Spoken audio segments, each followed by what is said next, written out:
Sabe, temos que continuamente manter a nós mesmos e as nossas mentes focados em um propósito de ministério. Por que estamos fazendo o que estamos fazendo? Por que estamos no ministério?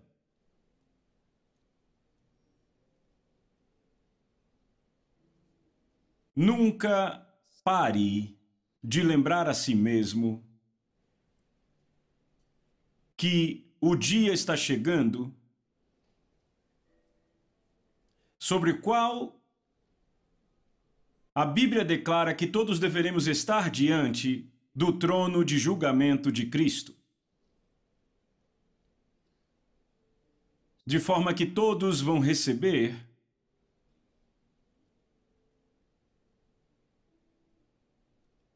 referente a tudo que foi feito no seu corpo. O que quer que você tenha feito no corpo de Cristo será apresentado a você. A Bíblia diz que se agirmos corretamente, receberemos recompensa.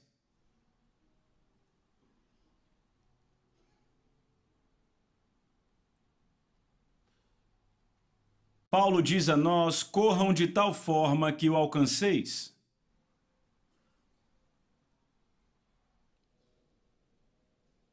Corram por um propósito. Para ganhar diante do Senhor.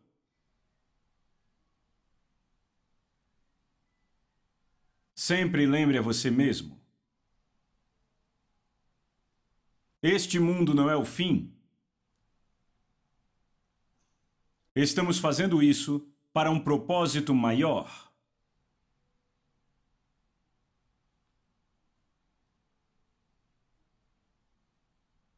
Aleluia!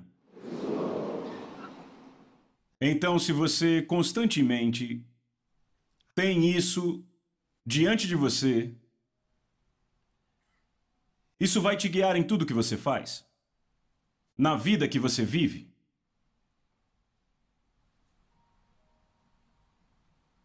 Aleluia! Com isso, eu gostaria de dar as boas-vindas a vocês ao curso de reciclagem pastoral de 2014, o nosso ano de grandeza. Você pode sentar.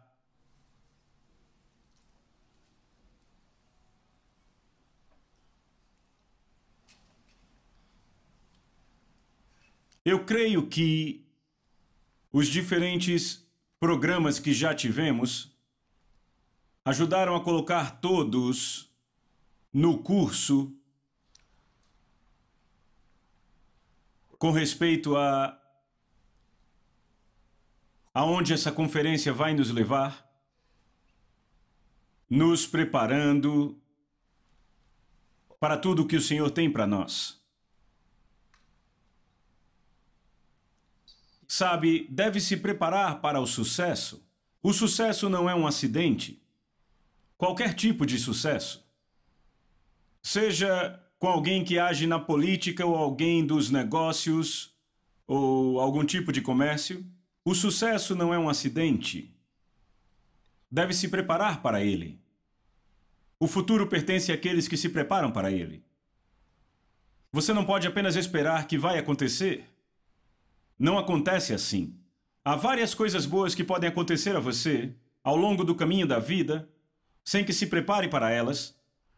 Mas isso é algo como colher laranjas que caem da árvore. As melhores não caem assim o tempo todo. Vem, você tem que pegá-las da árvore. Vem. Então você não pode esperar que as coisas boas caiam sobre você. E cada um de nós foi definido por Deus para ser bem-sucedido. Nós somos a descendência de um sucesso. Nosso Pai Celestial é um sucesso. Jesus Cristo é um sucesso. E se você é a sua descendência, você não pode ser nada menos. Mas sabe, só porque você tem os genes em você não quer dizer que você vai viver no chamado. Você tem que fazer algo para isso. Por exemplo, a Bíblia diz que Jesus Cristo morreu por todo o mundo. A obra da salvação foi consumada e se tornou disponível para todos no mundo. Então, como pode ser que algumas pessoas vão para o inferno? Porque não aceitam isso. Não foi culpa de Deus. Não é que a salvação não era adequada. Eles apenas não aceitaram isso. E alguns não ouviram. A Bíblia diz: como ouvirão sem um pregador? Veja, se eles não ouvem, não podem acreditar. Se não acreditam, não podem ser salvos. Veem. Eles têm que ouvir para crer. Eles têm que crer para serem salvos. E a única forma de ouvir é se alguém disser a eles, é o que a Bíblia diz: como ouvirão se não há quem pregue?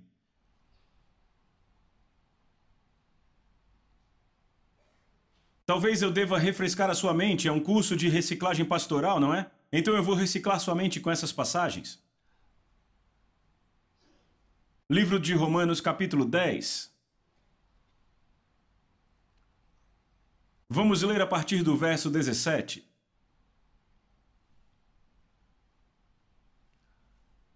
Ele diz: então a fé vem por ouvir, e ouvir pela palavra de Deus. Próximo verso. Mas eu digo, eles não ouviram. Sim, por certo, o som foi por toda a terra, e as suas palavras até os confins do mundo. Aleluia. Vem. Você pode dizer, eles não ouviram? Mas não é assim que é. É verdade que a fé virá pelo ouvir? Deixa eu mostrar outra parte antes de ir para esta área. Vá para Romanos capítulo 1.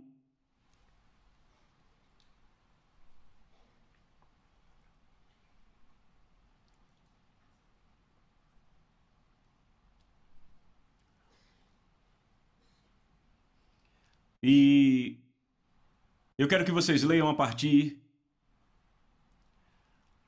do verso 18 até o verso 21. 2 vão.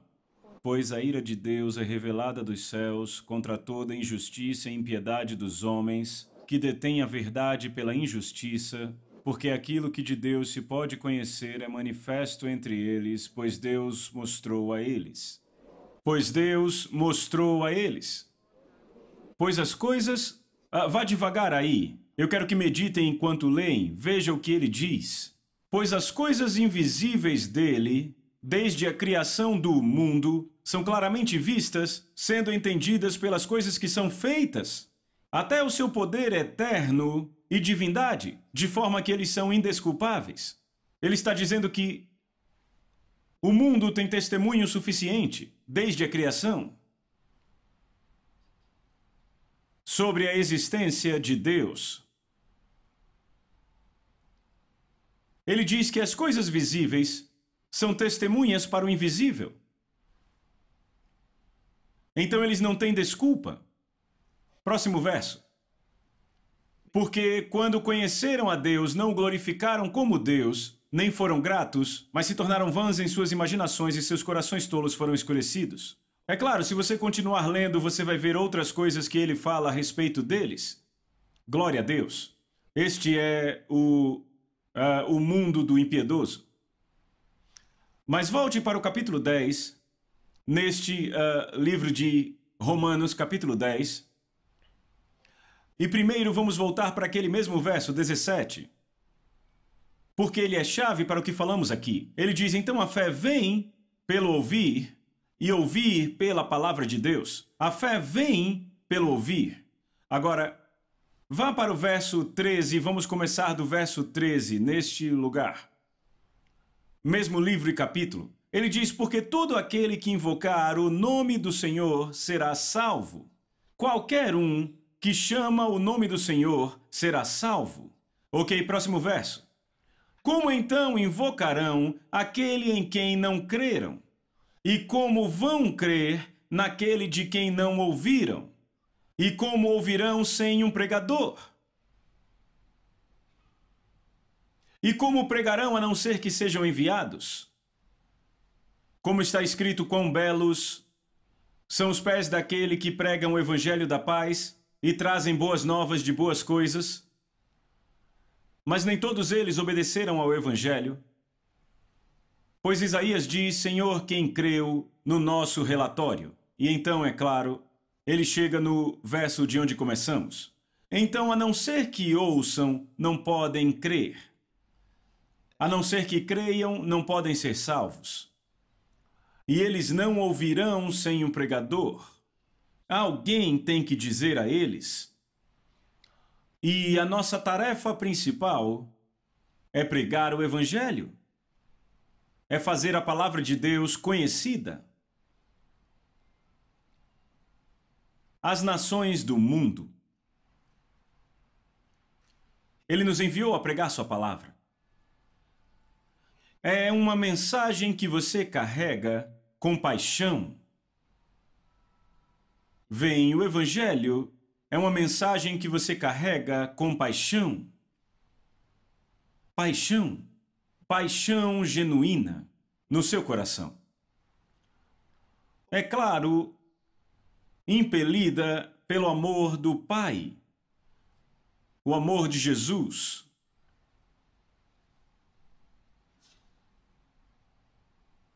Sabe, um pastor ganhador de almas vai levantar um povo ganhador de almas. Se você não é um ganhador de almas, você não pode criar ganhadores de almas. Nenhuma igreja cresce sem ganhar almas. A chave para o crescimento da igreja é ganhar almas. Sabe, não há duas formas para isso. Se você não ganha almas, a igreja não cresce.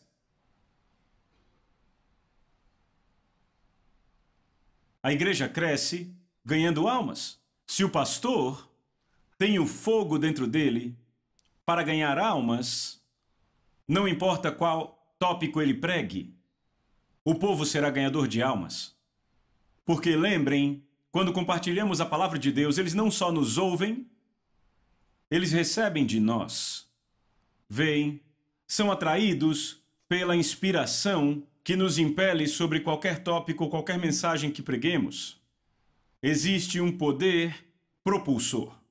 Veem, há uma unção, há uma inspiração do Espírito Santo, nos ajudando a comunicar, seja, como eu disse, não importa qual o tópico. O Espírito por trás daquele assunto também está sendo comunicado. Não só te ouvem e recebem de você. Vem, então, se você é um ganhador de almas, este fogo produzirá resultados. Então, um pastor ganhador de almas vai produzir uma congregação ganhadora de almas. É por isso que você percebe que algumas igrejas simplesmente continuam crescendo. Quer dizer, a chave é o pastor. E é por isso que os pastores, especialmente o pastor presidente, muitas vezes, à medida que você vai crescendo, você encontra uma necessidade para levantar novas igrejas e enviar pessoas. Você faz isso, você envia alguém para aquela igreja. Nunca envie um vaso que não está disposto.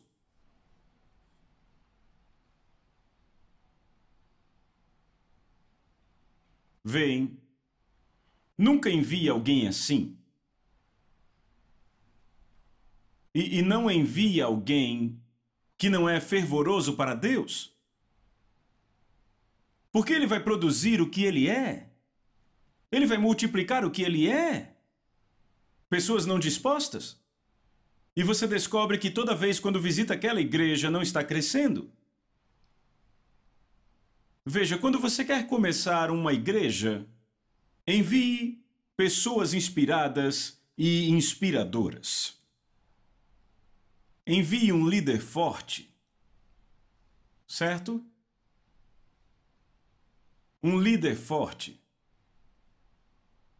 Alguém que foi treinado, que aceitou o treinamento com alegria. Não alguém que você está tentando inspirar. Não alguém que você está tentando encorajar. Nunca use o ofício de pastor como um calço para alguém que você está tentando treinar. Você põe alguém que está tentando treinar para ser pastor? Você o manda para coordenar uma igreja que acabou de começar? Isso é errado. Você vai ter problemas com essa igreja. Ela não vai crescer. Toda vez que enviamos uma pessoa inspiradora, alguém que já é um ganhador de almas, o enviamos, ele transforma a igreja numa igreja ganhadora de almas. Ele simplesmente se reproduz.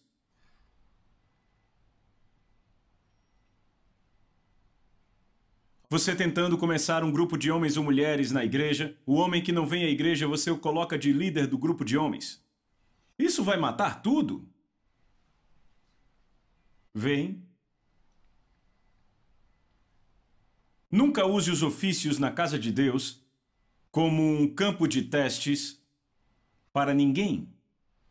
Quando o apóstolo ele nos dá uma ideia, nos mostra como fazer, Jesus nem enviou seus discípulos até que os treinou por todos os 3 anos. Vem antes de enviá-los, e antes de enviá-los, ele também disse que esperassem até receberem o Espírito Santo. E então os apóstolos, ao fazerem diáconos, o que aconteceu? Eles apenas aceitaram pessoas que eram cheias da palavra de Deus, e cheias de sabedoria, e cheias do Espírito Santo. Foi o que eles fizeram. Não saíram pegando. Então essas coisas são muito importantes. Aleluia. Como ouvirão sem um pregador? Como ouvirão sem um pregador? Alguém tem que pregar. Então toda a igreja é um centro de evangelismo. Eu quero que vocês entendam isso. Não vai começar uma igreja em algum lugar, pôr uma igreja em algum lugar, só porque você quer uma ramificação ali. Ela deve ser um centro de operações evangélicas. É isso que ela deve ser. Naquela área.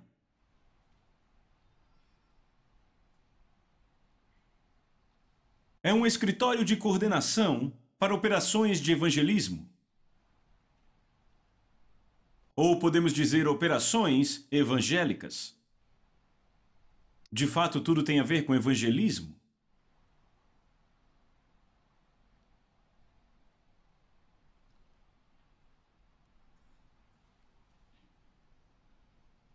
Aleluia. Então, vocês se decidiram a vencer. Então precisam de um time vencedor?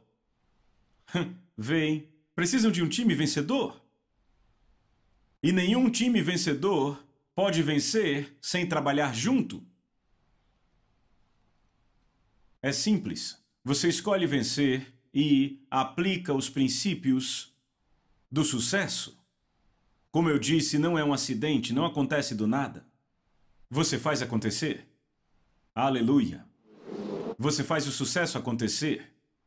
E assim será. Glória a Deus. Ok, então, vocês receberam algo até agora? Isso é apenas um ponto. Eu espero que recebam algo. Certo? Então, vamos falar sobre outro assunto. Você sabia que eu tenho pensado sobre certas coisas, sobre especialmente quando eu considero sabe, esta geração de cristãos que entendem a mensagem da fé e a amam e vivem por ela, andam à luz dela. Às vezes eu penso que há um aspecto que eles têm a tendência de deixar para trás. E ao caminharmos na nossa jornada, mas vamos ver essa passagem e ver exatamente a área que eu apresento a vocês. Josué, capítulo 3, e vamos começar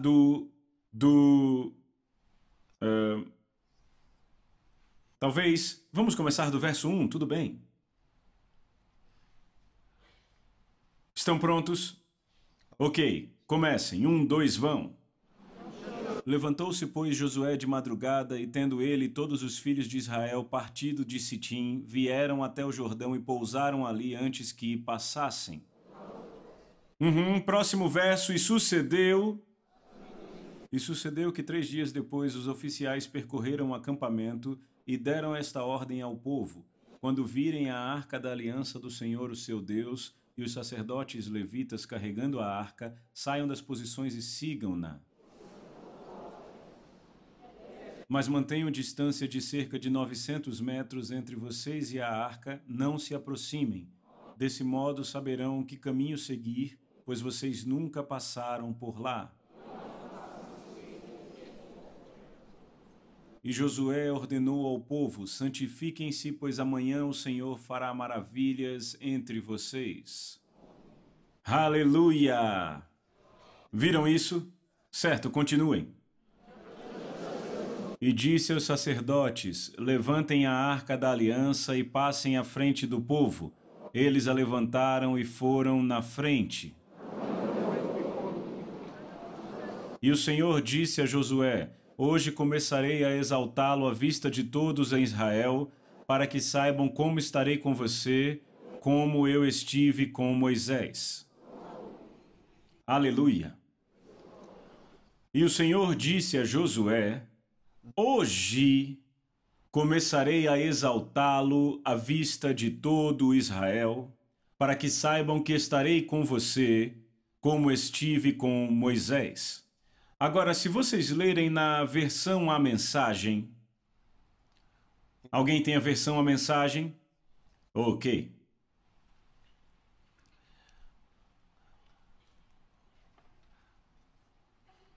Ele diz: está aí. Certo, leiam, está na tela. 1, 2, vão.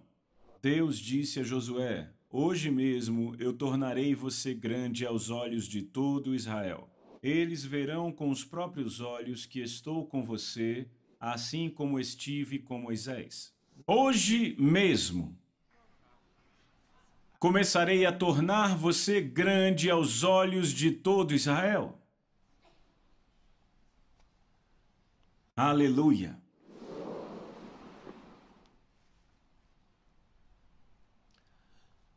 Agora, o que é bonito aí é... não era as pessoas sentadas no acampamento, e enquanto isso Deus vindo e dizendo: muito bem, enquanto eles estão no acampamento eu te farei grande. Não. Tratava-se de cruzar o Jordão. Tratava-se de cruzar o Jordão, havia uma impossibilidade diante deles. E eles terão que fazer isso pelo poder de Deus. Vai ter que haver um milagre. Isso foi enorme. Isso foi grande. Isso vai requerer este milagre de Deus para acontecer. E estavam preparados para isso? E eles irão, a partir daqui, para o território do inimigo. Eles não vão daqui para o palácio. Eles não vão daqui para uma recepção calorosa. Não! Eles vão daqui, cruzando esse mar, na verdade o Rio Jordão, para o território do inimigo. Eles estão indo para a guerra. E Deus quer que o inimigo ouça que eles cruzaram o Jordão. Ele quer que eles ouçam.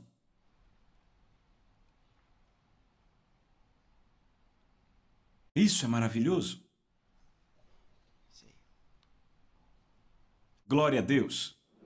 Sim. Sabe, às vezes pensamos por que essa igreja não está crescendo. Você fez tudo, alguns dos pastores aqui, você fez tudo que você achava que deveria fazer, usou todas as estratégias e aquela igreja ainda não cresce. E você pensa, o que mais eu devo fazer? Às vezes não estamos olhando para a visão espiritual de um assunto. E eu quero chamar sua atenção para algumas dessas áreas na palavra.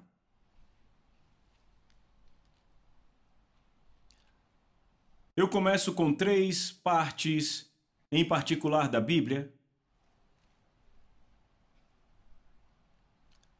A primeira é Efésios capítulo 6. Vamos começar do verso 10.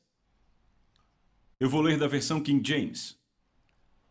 Ele diz: finalmente, meus irmãos, sejam fortes no Senhor e na força do seu poder. Próximo verso. Ponham toda a armadura de Deus para que possam resistir contra as ciladas do diabo. Resistir contra as ciladas do diabo. Os estratagemas do diabo. O peso colocado. Veem, o que ele está dizendo é que o inimigo tem uma estratégia como um animal à espreita. Existe um engano do inimigo e a palavra de Deus nos diz que este inimigo está apenas aguardando. Ele está fazendo estratégias contra você. Então ele diz: ponham toda a armadura de Deus para que possam resistir contra as ciladas do diabo. Agora, ele sabe que se nós não pusermos toda a armadura de Deus, não podemos enfrentar o adversário desta forma. Aqui está um adversário experimentado. E o Senhor nos diz que ele está à espreita. Então ele diz: ponham toda a armadura de Deus para que possam resistir contra as ciladas do diabo. Próximo verso. Pois não lutamos contra carne ou sangue. Então, há algo sobre a luta que precisamos entender. E é que, aqui, ele não está apenas olhando para uma luta, por assim dizer. É tentar influenciar alguém sobre o caminho a seguir, mas não para aí. A única forma de você vencer não é apenas influenciando, você tem que manter o outro imóvel. Em outras palavras, você tem que neutralizá-lo. Vem, você tem que neutralizá-lo, derrubá-lo, como se diz. Vê, pará-lo para que ele não possa atacar mais você. Então, pois não lutamos contra carne ou sangue. Veem, o seu problema não é o seu irmão, não é a sua irmã, não é um ser humano. É isso que ele diz. Pois não lutamos contra carne e sangue, mas contra principados, contra potestades, contra dominadores das trevas deste mundo, contra a maldade espiritual nos lugares celestiais. Maldade. Elas não têm limites. Sem limites na sua maldade.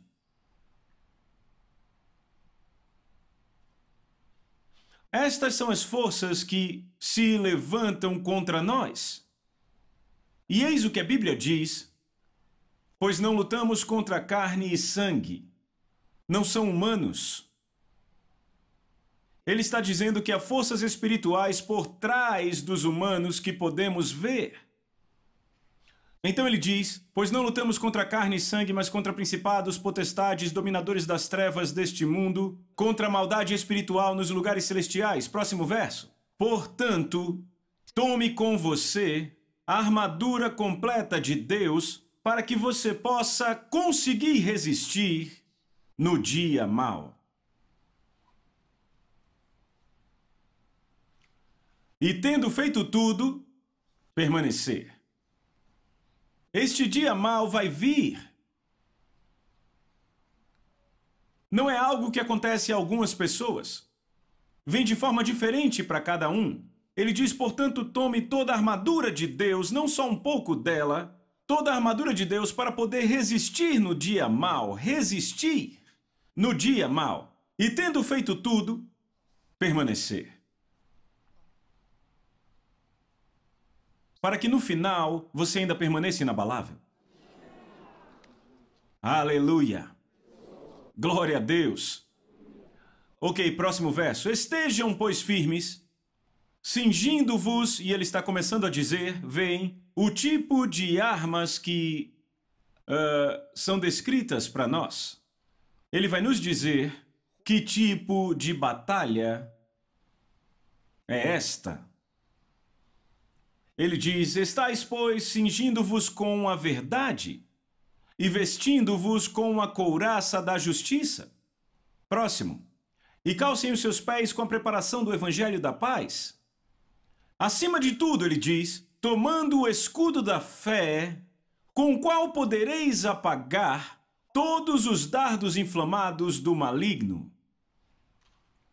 E tomem o capacete da salvação e a espada do Espírito, a qual é a palavra de Deus. Você vê, ele não falou nada sobre a preparação mental aqui. Vocês notaram? Ele não falou nada sobre o seu exercício físico. Notaram?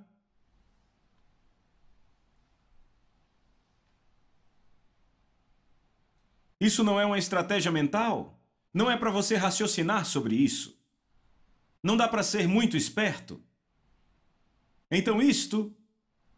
Vamos ler de novo.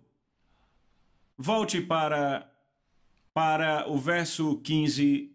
Não, 14. Estejam, pois, firmes, cingindo-vos com a verdade, não suposições. Verdade, o que Jesus falou sobre a verdade, a tua palavra é verdade. A verdade é a revelação da palavra de Deus, não importa quanto sou esperto, o quão sábio eu penso, sabe? Não são suposições, nem histórias. Estão me ouvindo? Não é o que você leu na internet, o que leu de um jornal. Ele diz a você, verdade, cingindo-vos com a verdade e vestindo-vos com a couraça do quê? Da justiça, não com as suas próprias obras, o quão bom você é. Você não pode contar aqui com as suas obras, você não vai contar com quão excelente, com que excelência você fez tudo certo, não cometeu erros. Ele disse vestindo o quê? A couraça da justiça. De onde vem a justiça? Cristo. Próximo. E calcem os pés com a preparação do evangelho da paz. O que isso te diz? Você deve estar no caminho. Vocês lembram quão formosos são os pés daqueles que anunciam a paz, o evangelho? Você deve estar lá fora pregando o evangelho. Se você não está pregando o evangelho, algo vai dar errado. Você não pode vencer nesta batalha. Não pode vencer. Não pode parar de pregar a mensagem e crer que está crescendo.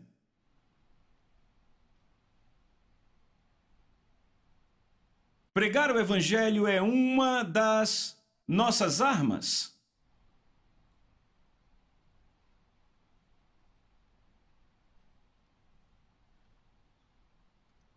Estão ouvindo isso? Ok, próximo verso. Acima de tudo, tomando o escudo de quê? Da fé. Como você consegue fé? Não é comprando ela em algum lugar. Ela vem pelo ouvir a palavra de Deus. Você deve ficar ouvindo a palavra. Tem que ficar ouvindo a palavra. Porque a sua fé só pode ser alimentada por ouvir a palavra. Sabem? Alguém pode dizer, eu não estou indo à igreja porque estou triste. E então, se você não está vindo à igreja, como vai ter fé? Não pode ter fé. A fé vem do quê? Da palavra. Você tem que ouvir a palavra. Tem que dar ouvidos à palavra. E onde conseguimos a palavra? Bem, você tem que se expor às áreas que a Bíblia diz que podemos ouvir a palavra.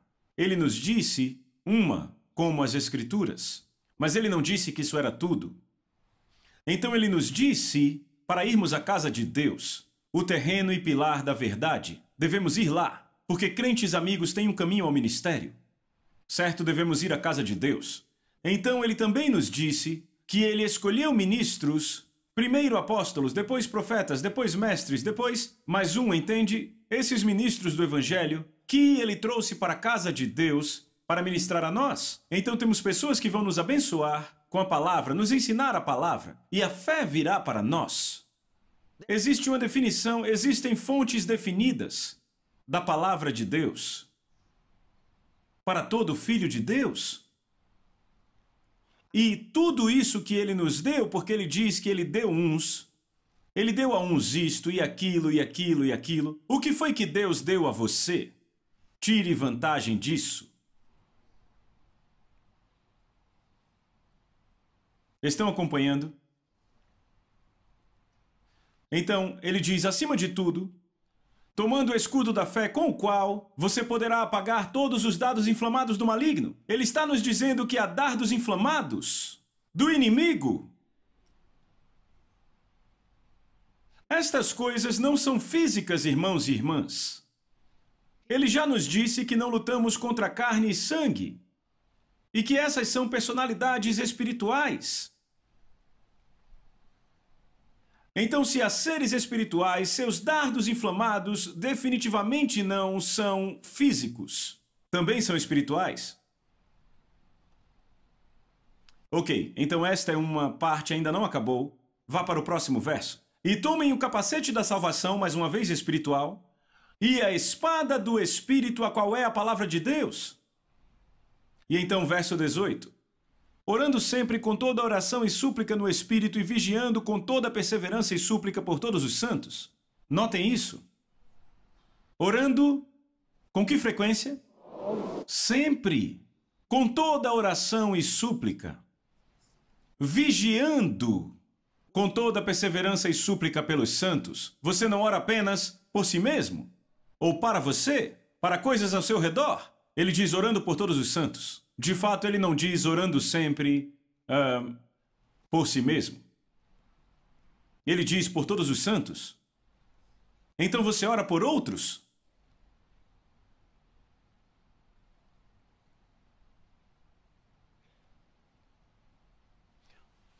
Não importa como você está confessando sua fé e declarando a palavra, se você não está fazendo isso, não pode vencer. Ele não disse que alguns de nós lutam contra carne e sangue. Somos todos nós. E ele não disse que não lutamos. Não, ele nos disse contra quem lutamos. E você percebe que isso às vezes acontece com, às vezes até membros da igreja. Você descobre que um membro que costumava ofertar muito já não tem mais nada. Às vezes, eles não estão ouvindo a palavra, ok?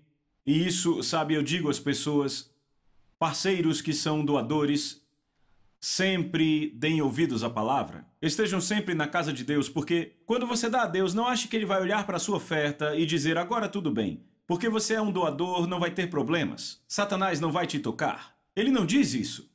Não, você é um candidato para ataques satânicos. Então devemos ouvir a palavra como todos os outros.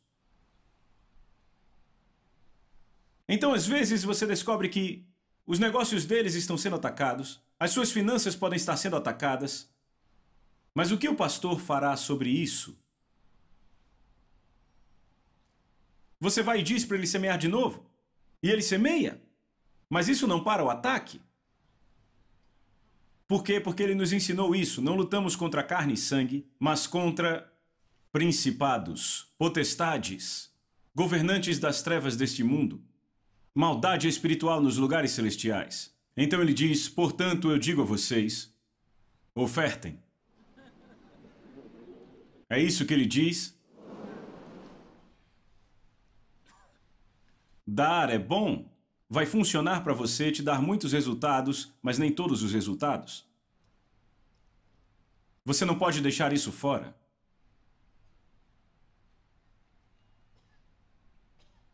Não pode deixar isso de fora.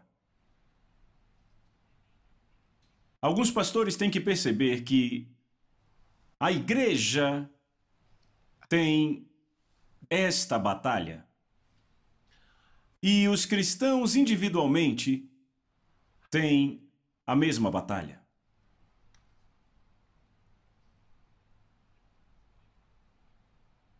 Isso pode parar o crescimento da igreja se não fizer nada sobre isso. Você se espanta? Como isso acontece? Eu vou explicar para vocês rapidamente. Você sabia que,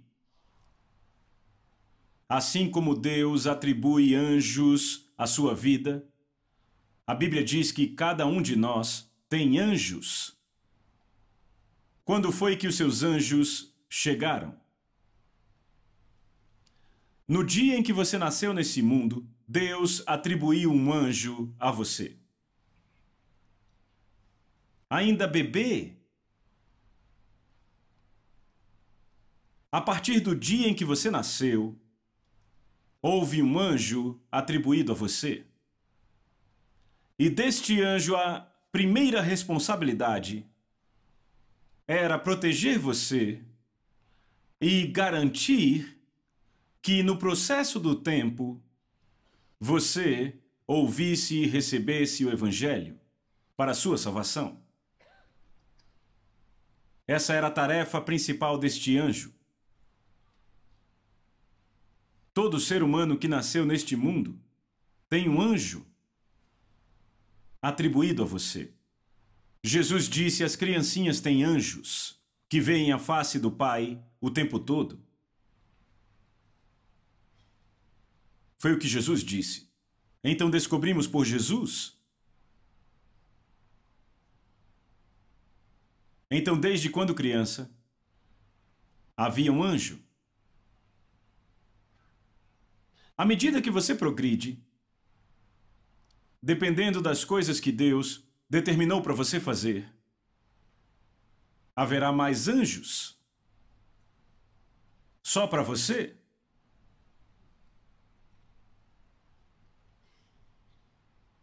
Então, vamos olhar para o outro lado. Satanás também tem demônios atribuídos.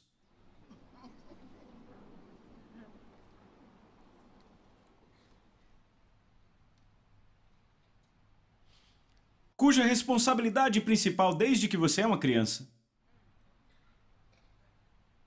é devorar, destruir, enganar e te afastar do caminho da justiça. Esta era a tarefa principal deste demônio.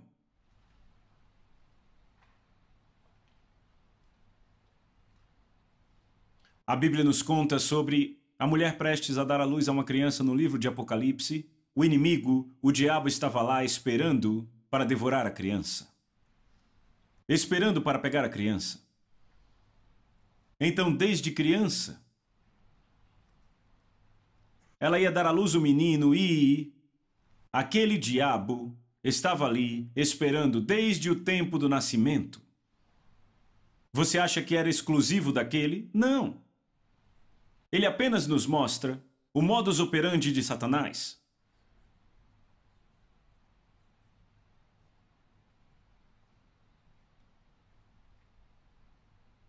Então, só porque você serve a Deus, não quer dizer que Satanás está bonzinho com você. Vem, isso não faz dele seu amigo. Aleluia. Então anjos são atribuídos a você e demônios são atribuídos a você. A mesma coisa para famílias. A mesma coisa para igrejas. Vem, há anjos atribuídos a uma igreja e há demônios atribuídos a uma igreja. E entre os anjos ao principal e entre os demônios ao principal. Por exemplo, se você estudar o Evangelho de Marcos, no capítulo 5, a Bíblia nos diz como aquele homem possuído por demônios em Gadara, a Bíblia diz que ele se cortava com pedras, um louco maníaco, ninguém podia segurá-lo. A Bíblia diz que frequentemente o amarravam com cordas e correntes e ele quebrava. E se tornou tão violento que ninguém passava por aquele caminho. Até que Jesus veio naquele caminho e começou a dizer. Se você estudar corretamente, vai ver que Jesus começou a falar com aquele demônio desde longe. E o demônio não saiu imediatamente. E o homem começou a correr em direção a Jesus. Jesus já tinha falado ao demônio, o demônio não saiu. E o homem correu em direção a Jesus. E quando ele chegou em Jesus, ele disse, qual o seu nome? E o homem, vejam, havia muitos demônios naquele homem, mas o homem estava possuído por um. Então o demônio, chefe, falou. Quando Jesus disse qual o seu nome, ele não disse quais os seus nomes. Ele disse qual é o seu nome, se referindo ao demônio principal. Ele disse, meu nome é Legião, pois somos muitos. Jesus mandou ele sair e ele disse, por favor, não nos mande para fora do país. Deixe-nos ir para os porcos. Havia cerca de 2.000 deles. E Jesus os deixou ir. Eu falo dos porcos. Jesus os deixou entrar. Uma legião sabe, muitas pessoas têm diferentes imagens para uma legião. Eu acho que é um nome que define vários milhares. Alguns dizem que é algo como 3.000 e eu já vi outros que dizem 36.000, sabem? Então, qualquer lugar entre os dois, você pode tirar a sua média. Vem. Então, talvez 2.000, 14, 15, 18.000 e... Bem, é um monte de demônio em uma pessoa. Veja, esse homem tinha esses demônios nele, mas um abriu a porta para todos os outros.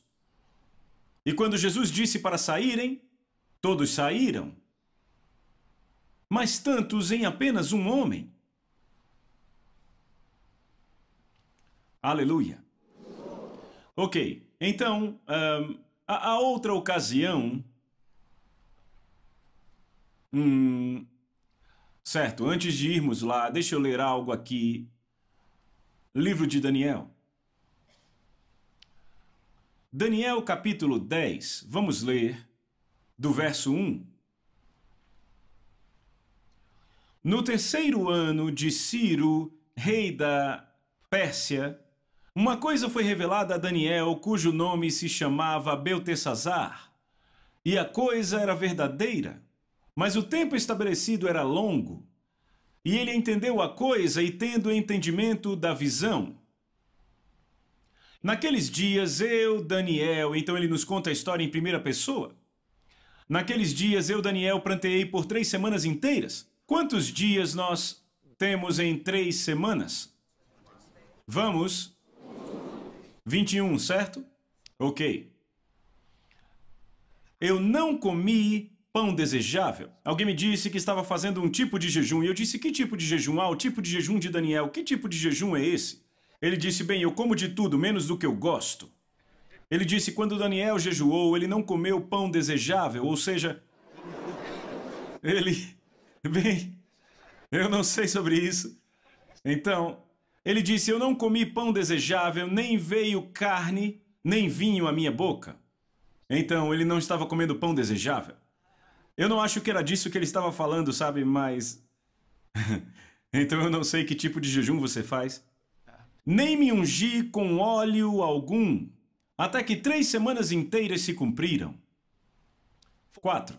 E no dia 24 do primeiro mês, estando eu à borda do grande rio que é o Tigre, então eu levantei os meus olhos e olhei, e eis um homem vestido de linho, cujos ombros estavam cingidos de ouro puro de Ufaz. O seu corpo era como o berilo, e o seu rosto como um relâmpago, e os seus olhos como tochas de fogo, e os seus braços e seus pés brilhavam como bronze polido. E a voz das suas palavras era como um estrondo de muita gente. Só eu, Daniel, tive aquela visão. Os homens que estavam comigo nada viram, não obstante caiu sobre eles grande temor e fugiram e se esconderam. Fiquei, pois, eu só e contemplei esta grande visão, e não restou força em mim. O meu rosto mudou de cor e se desfigurou, e não retive força alguma. Contudo, ouvi a voz das suas palavras. E quando ouvi a voz das suas palavras, então caí num profundo sono com a minha face em terra. E eis que uma mão me tocou e me pôs sobre os meus joelhos e as palmas das minhas mãos. E ele me disse: ó Daniel, homem muito amado, entende as palavras que agora falo a ti e fica de pé, pois a ti eu fui enviado. E quando ele falou essa palavra a mim, me levantei tremendo. Então ele me disse: não tema, Daniel, porque desde o primeiro dia que aplicaste o coração a compreender e a humilhar-te perante o teu Deus, as tuas palavras foram ouvidas, e eu vim por causa destas palavras. No primeiro dia, 3 semanas atrás. Desde o primeiro dia, 3 semanas atrás, quando começou a orar, suas palavras foram ouvidas. E eu fui enviado. 3 semanas atrás, onde esteve? Esse homem jejuou por 3 semanas, mas no primeiro dia que começou, Deus ouviu a sua voz.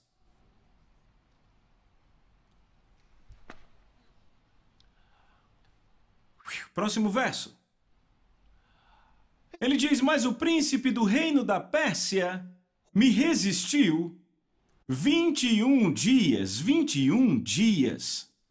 Porém Miguel, um dos primeiros príncipes, veio me ajudar, e eu obtive vitória sobre os reis da Pérsia. Eu quero esse versículo na NVI, tem uma palavra que eu quero que vocês vejam.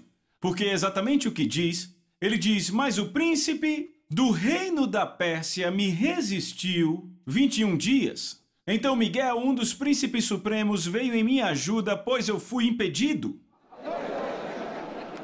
Eu fui impedido de continuar ali com os reis da Pérsia. Eu quero que notem algo. Havia o príncipe da Pérsia e havia o rei da Pérsia. Olhe lá. A versão em português NVI diz reis, mas a versão em inglês diz rei. O príncipe da Pérsia resistiu a ele. E eles o seguraram em detenção com o rei da Pérsia.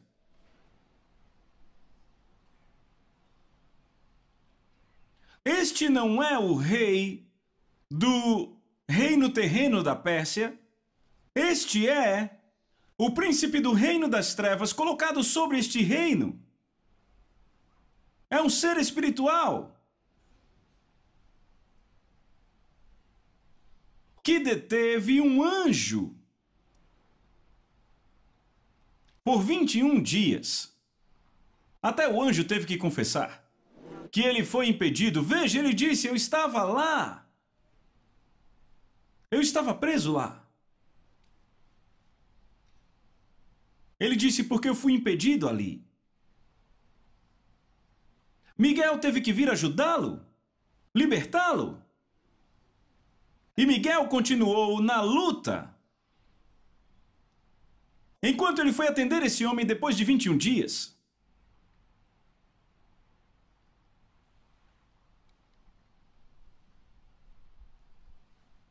Ele diz: eu fui impedido.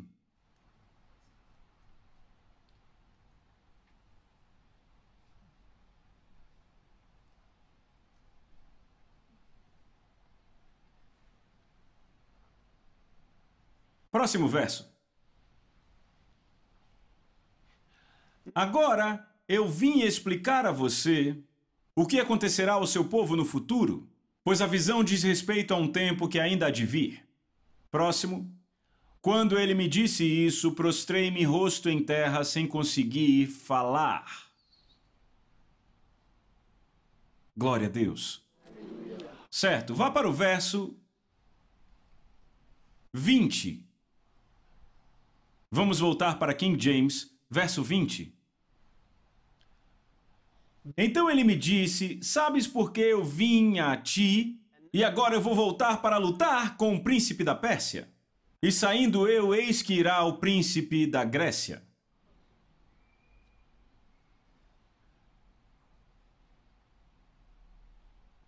Vocês estão acompanhando? Ele diz a Daniel, eu espero que entendam. Veja, ele entrega a mensagem a Daniel e Daniel diz, certo, entendo. Ele diz, ok, eu vou voltar para a luta. Essa luta começou 21 dias atrás. E ainda está lá. Porque no primeiro dia, que Daniel começou a orar 3 semanas atrás, esse anjo foi enviado. E eles o deteram nas regiões celestiais. E lutaram com ele por 21 dias, até que Miguel veio, libertou ele, permaneceu naquela luta, e agora ele vai voltar para aquela luta.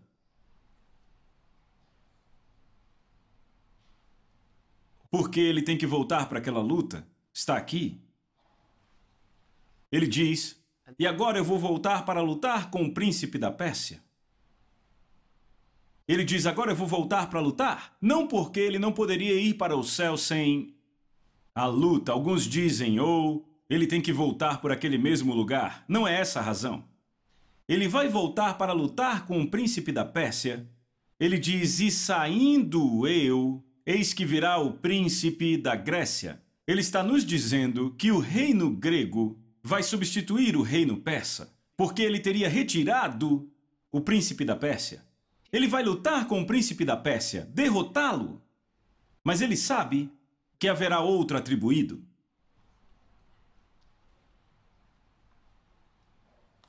E na verdade, no reino terreno, pouco depois disso, houve a queda do Império Persa.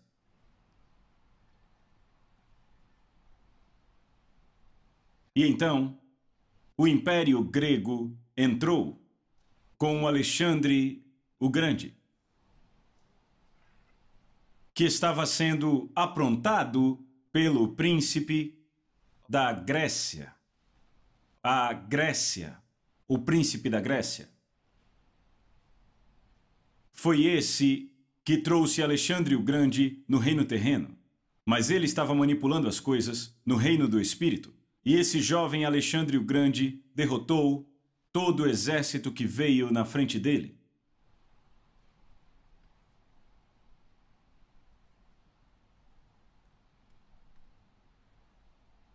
No reino do espírito, havia uma força invisível.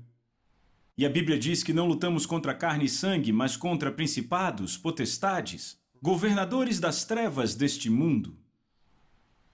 Ele chama dominadores.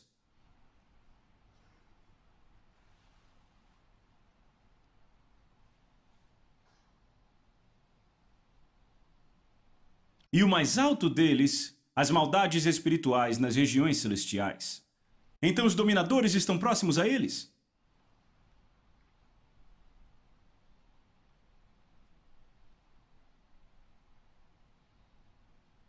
Aleluia. Então, sabe, isso foi antes de Jesus vir. Quando Jesus veio, ele também teve que batalhar com essas forças das trevas. Ele teve que fazer. Ele teve que lutar com estas forças das trevas. E a Bíblia nos diz que Jesus os derrotou. E então ele diz: toda a autoridade é dada a mim no céu e na terra. Aleluia! Não apenas na terra, mas ele diz: no céu e na terra, toda a autoridade. Jesus recebeu toda a autoridade. Toda a autoridade foi conferida a Jesus, entregue a Jesus. Ele recebeu um nome que é sobre todo nome, para que ao nome de Jesus Cristo todo joelho se dobre, das coisas e seres na terra, das coisas e seres no céu, e ele inclui debaixo da terra. E toda língua confessará que Jesus Cristo é o Senhor.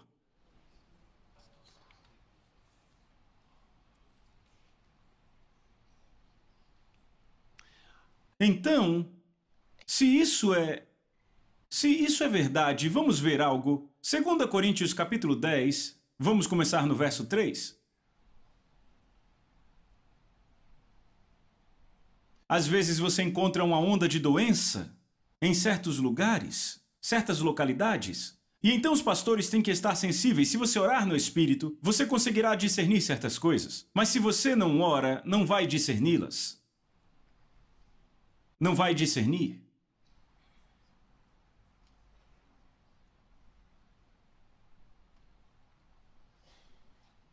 Pois embora andemos na carne, nós não batalhamos segundo a carne.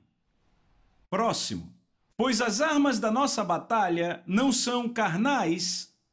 Notaram? Pois as armas da nossa batalha, ele diz que é uma batalha.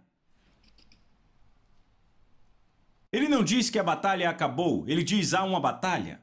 Pois as armas da nossa batalha.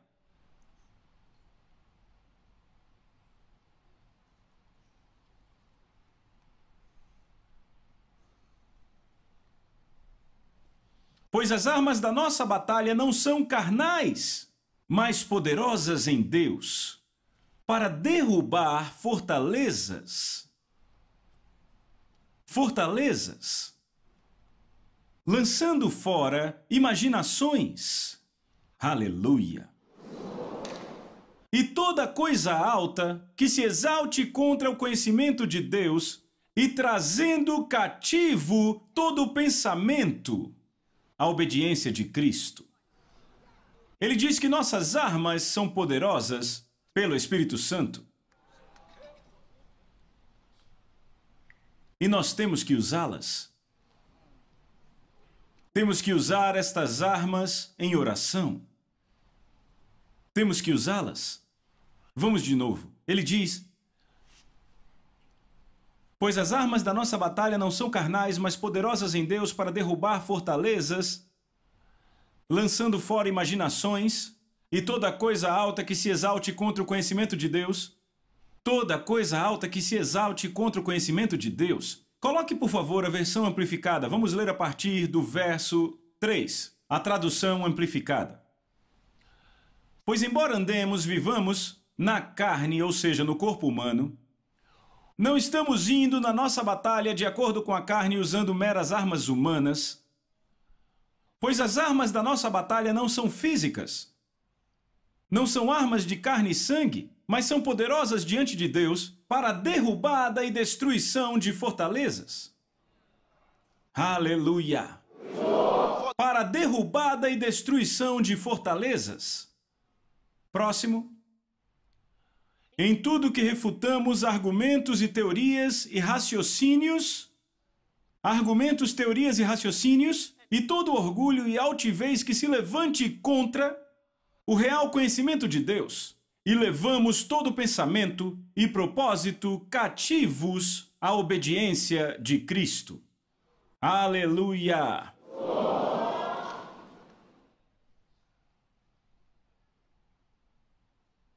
Então temos armas para esta batalha. E olha o que ele diz, esta batalha existem argumentos, teorias, raciocínios. E então aqueles que se levantam contra nós em orgulho?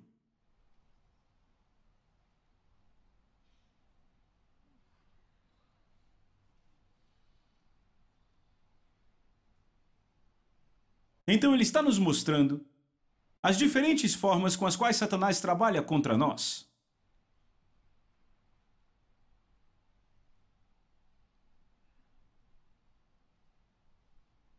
Porque você acha que, se você está indo bem em um certo nível na sua localidade, os jornais locais começam a falar de você? Por que você acha que isso acontece? Você acha que é só por eles mesmos? Não, são forças. Mas ele também diz que nenhuma arma forjada contra você prosperará. Mas você também deve saber como usar as armas da nossa batalha, porque estamos engajados numa batalha. Você ora, semeia, evangeliza e ainda no domingo, você continua com o mesmo número de 3 meses atrás. E você acha que não há nada errado? Não, você tem que fazer algo. Fazer algo sobre isso. Um certo pastor disse que ele tinha acabado de chegar ao pastorado e um dia ele estava orando na igreja, jejuando e orando. E enquanto ele orava, ele sentiu como se houvesse alguém no salão da igreja com ele. Ele estava sozinho orando na igreja. E ele começou a sentir a presença de outra pessoa. Então ele simplesmente achou que havia alguém lá. Mas ele continuou orando porque não queria se distrair. Finalmente, por causa do barulho, da distração, ele decidiu olhar quem era. Quando ele se virou, o que ele viu foi esse cara enorme em pé ali, com a cabeça de um porco. Era um demônio.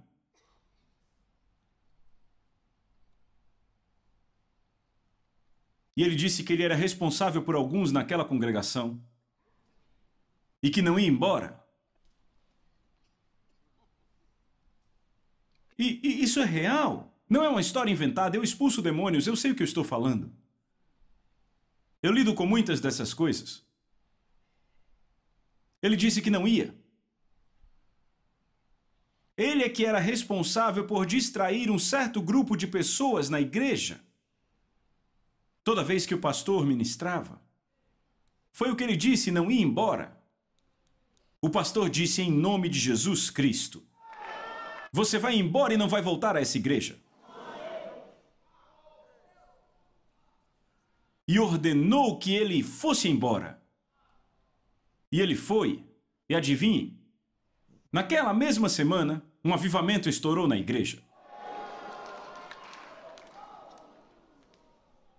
Vinha distraindo pessoas. Às vezes, em certas reuniões, é algo que eu observei. Às vezes, em certas reuniões, você nota, a palavra de Deus está indo e, de repente, quase 30, 40, 50 pessoas tossindo na igreja. Constantemente, pessoas tossindo, tossindo, tossindo por todo lado. Você já observou isso? Por que ninguém está tossindo agora? Nos encontros, de repente, tanta gente tossindo. Distração satânica. Você ouve em todo canto. Sabe, 2 ou 3 pessoas tossindo, Isso pode ser uma coisa pessoal, sabe? Mas quando você tem por todo lado, tossindo por todo lado. E não é porque o lugar está desagradável. Distração. Outras vezes você encontra pessoas dormindo. Sabe, se você pega 1 ou 2 pessoas dormindo na congregação, pode não ser um problema, mas quando encontra várias dormindo, estão tentando dizer ao pastor: pare.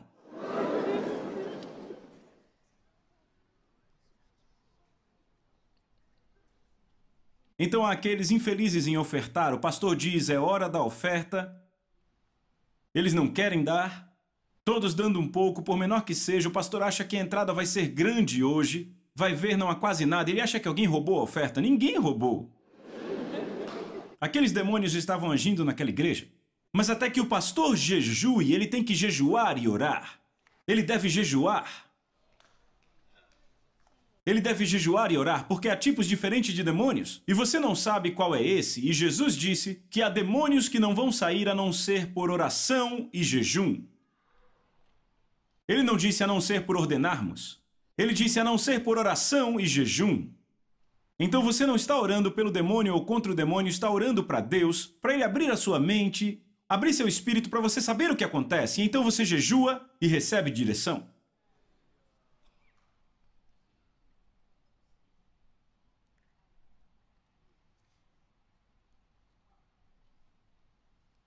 O mesmo acontece com pessoas nos seus negócios, por isso você tem que orar pelos membros da sua igreja, porque alguns deles não têm este conhecimento ou esse entendimento sobre estas coisas. E você não pode só pregar, não é suficiente. Você também tem que fazer algo sobre isso. Porque pense nisso, há muitos membros na igreja que são bebês. Sabe, muitos mesmo salvos não crescem da noite para o dia só porque você fala. Leva tempo para desenvolver algumas coisas.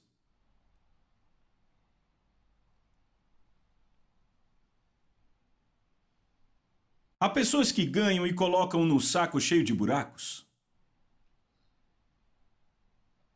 E ainda assim continuam a dar. São felizes em dar.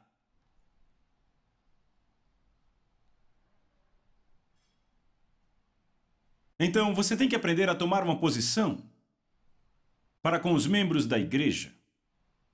Às vezes, a atividade satânica pode não ser facilmente discernível a partir das reclamações do indivíduo.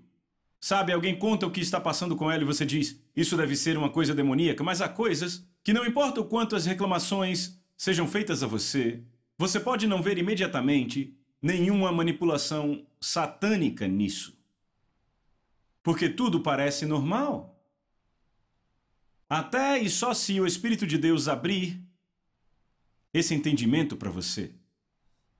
E você vai se espantar com algo que parecia tão normal e que era, na verdade, inspirado por Satanás. Ele nos disse, não lutamos contra carne e sangue, não é essa a nossa luta. Então, se você acha que no seu cristianismo não existe, sabe, não existe batalha, você pode estar se enganando. Porque talvez eu deva dar a você uma ideia do inimigo contra quem lutamos, Satanás. Demônios estão em maior número que seres humanos na Terra. Primeiro, eu quero que você entenda isso. Eles são em maior número do que seres humanos, na verdade, muito mais. Você está ouvindo o que eu estou dizendo? Então, lidar com alguns demônios em particular não necessariamente encerra a operação deles. Porque você não vai exterminá-los. Jesus disse expulsar demônios e não queimá-los. Então, quando você os expulsa, o que Jesus disse, quando o demônio é expulso de um homem, ele anda por lugares secos buscando descanso, e não encontrando, ele diz, eu vou voltar para o lugar de onde eu saí. Ok? Ele planeja voltar. Mas isso, ele apenas volta se não encontrar outro lugar, ou seja, a primeira opção é procurar outro lugar. E se ele acha outro lugar, ele fica. Então, o que você consegue expulsando demônios? Apenas transferi-los. Não que eles não mais existam.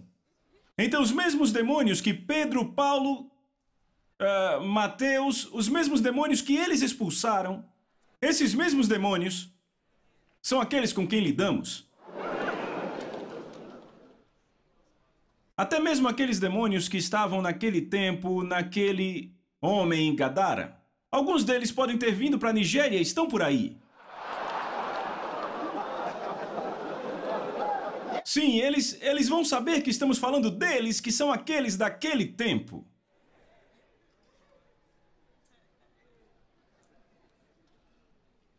Então estamos lidando exatamente com os mesmos demônios deste mundo, não são novos.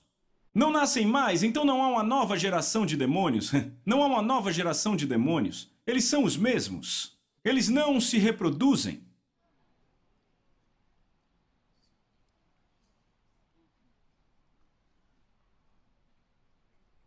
Os mesmos demônios.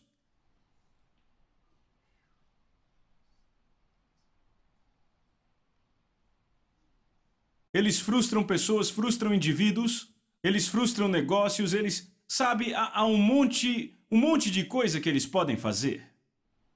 Mas a nós foi dada a autoridade em o nome de Jesus Cristo para lidar com eles. Na verdade, podemos impedir a sua atividade. A questão é se faremos ou não. Se vamos fazer ou não, ou se vamos pensar, eles não estão lá.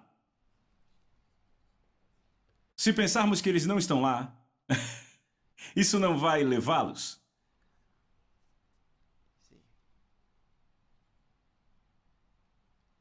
Temos que tomar ações.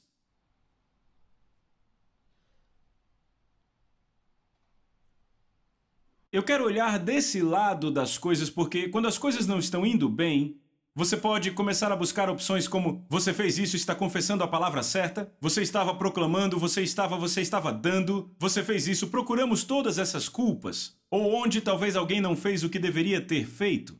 Mas olhe para o outro lado, onde você fez tudo o que deveria ter feito, mas existe uma força externa. Existe uma força externa para a qual devemos dar atenção. Aleluia. Você está aí? Certo, veja o Evangelho de Lucas. Você vê algo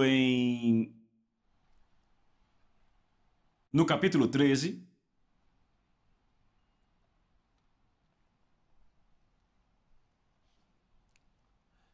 Vamos começar com o verso 10. Lucas capítulo 13, verso 10.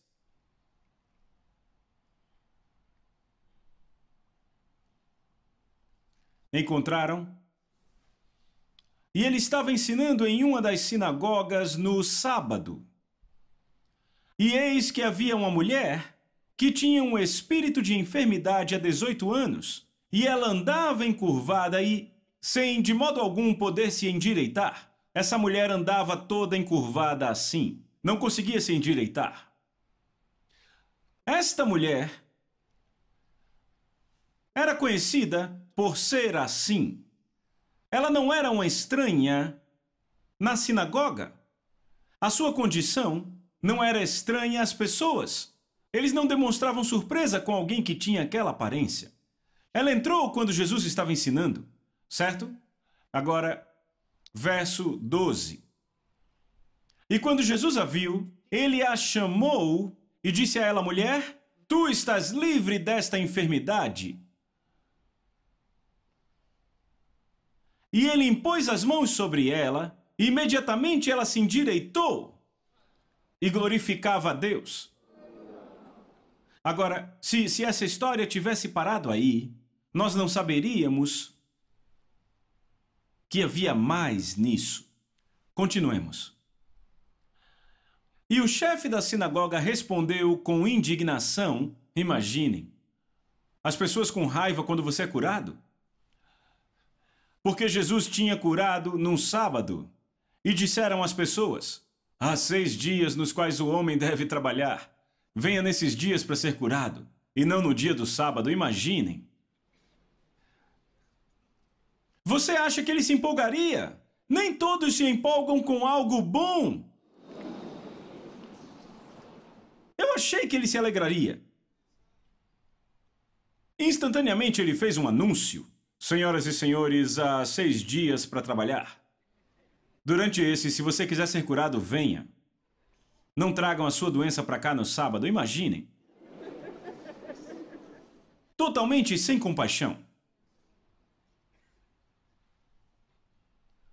Ok.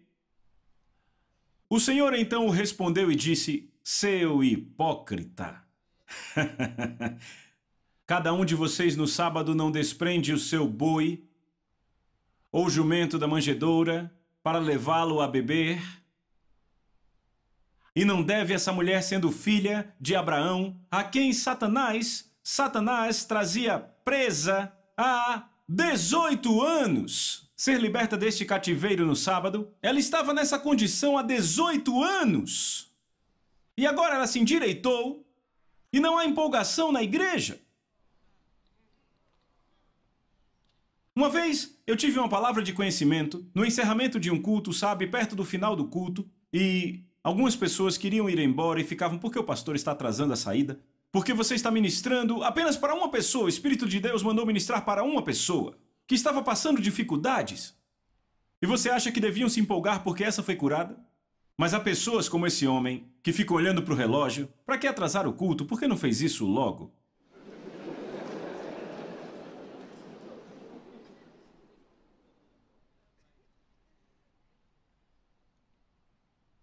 Porque nunca se encontraram numa posição difícil. Nunca.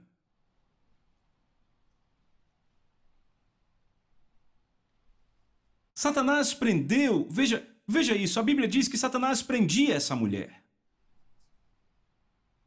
Satanás amarrava essa mulher nesta condição.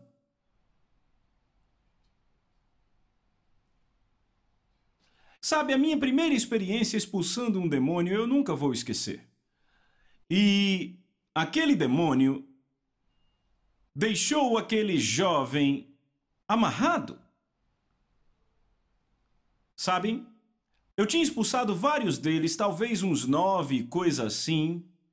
E esse último demônio em particular, o rapaz no chão, eu expulsando os demônios dele, depois que se foram, ele disse: eles amarraram minhas pernas.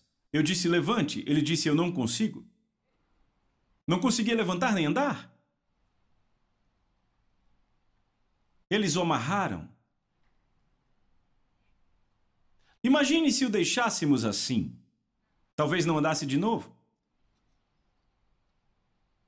Ele era o único que podia ver, que podia sentir como se estivesse amarrado, porque ele usou o termo: eles amarraram minhas pernas.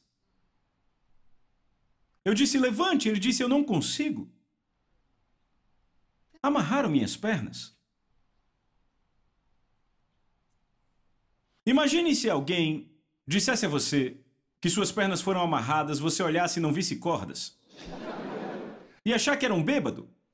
Sabe, esse cara fica vendo as pernas dele amarradas, sabe?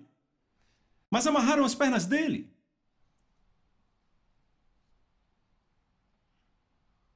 E aconteceu numa esquina, estávamos cercados por umas 200 pessoas. E então, eu peguei sua perna, caiu, caiu. Amarraram ele. Vem. Eu disse: não se preocupe.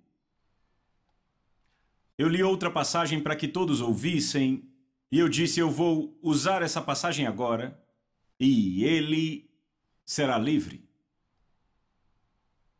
E é por isso que eu acho que eu devo parar essa noite, porque o tempo acabou. Sim. Eu continuo amanhã. Fale com o Senhor agora.